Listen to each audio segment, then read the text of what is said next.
Le président de l'Assemblée nationale, Vital Kamerhe, a reçu le jeudi 3 avril 2025 le directeur général de l'École nationale d'administration ENA, Tombola Mouké, et sa délégation. Au cœur des échanges, les renforcements des capacités du personnel administratif du Parlement et l'appui de l'ENA à la modernisation du service public. Cette rencontre s'inscrit dans le cadre de la mission de l'ENA qui ne se limite pas à la formation des cadres de l'État, mais vise également à accompagner les institutions dans l'optimisation de leur gouvernance. Le président de l'Assemblée nationale, le professeur Vital Kamerhe, a salué cette démarche et exprimé son engagement à collaborer avec l'ENA pour professionnaliser davantage l'administration parlementaire. À cette occasion, le directeur général de l'ENA a présenté les plans stratégiques triennal de l'institution intitulé « Réformer l'État pour réformer l'État ». Il a souligné l'importance d'une administration efficace et performante pour accompagner les réformes en cours en RDC. Parmi les initiatives phares annoncées, un programme de formation destiné aux cadres et agents du secrétariat général de l'Assemblée nationale ainsi qu'aux députés. Cette initiative vise à renforcer leurs compétences en gestion administrative et en élaboration des politiques publiques. Autre projet innovant présenté lors de la rencontre, les conférences en lieu de services publics, un cadre d'échange qui sera lancé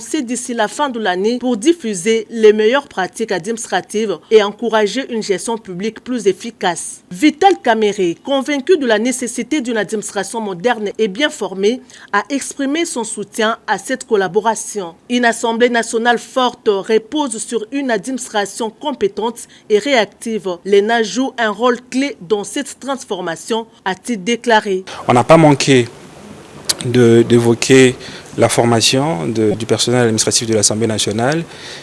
Il nous a dit tout l'intérêt qu'il accorde à la formation.